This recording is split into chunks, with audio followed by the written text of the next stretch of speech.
Hi, this is Mary Kopczynski, the CEO of RegAlytics, with your update on this week's 34,150 regulatory alerts. And again, I am resuming my breakdown of the one big beautiful bill, and today I'm going to talk about no tax on tips or overtime. But again, remember, I have a law degree, but I retired, and so I am neither an accountant nor a lawyer.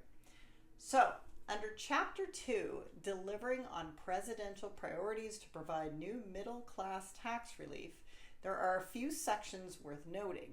Section 70201 creates a tax deduction for qualified tips received in occupations that traditionally and customarily receive tips. The regulator of the week is Treasury, because in the one big beautiful bill, Treasury had 90 days to produce a list of occupations that customarily and regularly receive tips. Well, just yesterday, Treasury released a preliminary list and said they, along with the IRS, anticipate that the official list will be substantially the same. The list spans hospitality, gaming, events, beauty services, and even digital content creators like streamers and podcasters like me. Which means maybe I should have people send me tips for writing this show every day. I seriously never thought of it before. The max is $25,000 in tips, and you will not qualify for it if you personally make over $150,000 or if your family unit together makes over $300,000. It starts this year, so this is all being prepped for next year's tax season.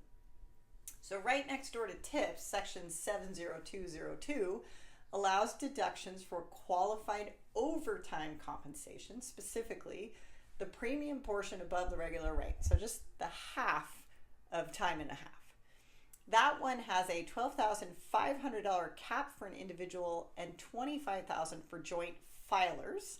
And if you're an employer, you're going to have to report overtime separately on the returns.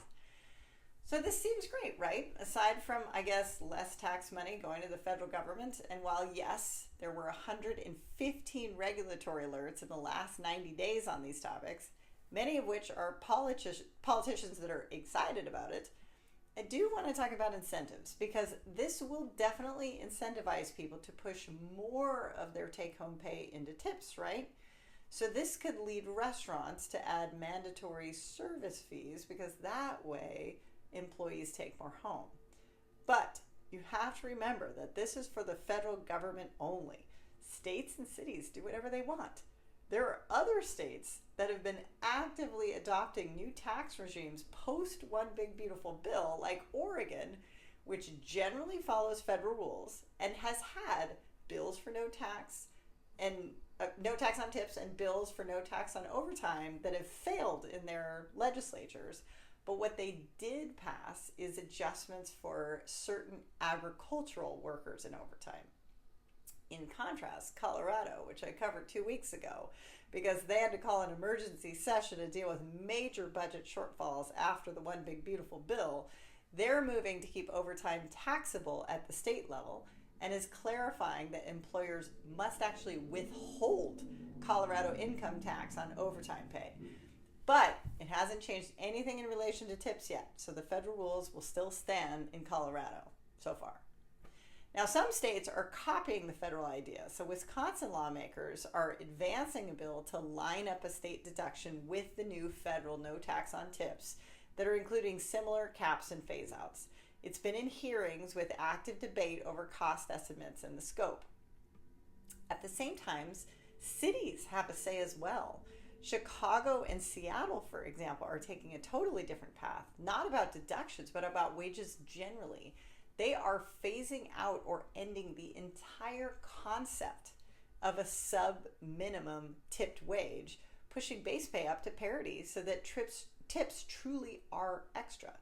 That's a fundamentally different lever than tax deductions, and it shows why we're seeing such divergent strategies across the country.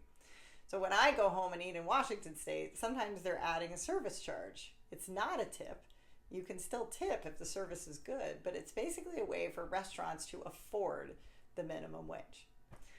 As with everything, we shall see how it goes in the so-called laboratory of the states. And that's it this week for RegAlytics. We have the global supply chain of the world's regulatory alerts in one very easy to use place. If you need a solution for anything related to regulation, give us a call.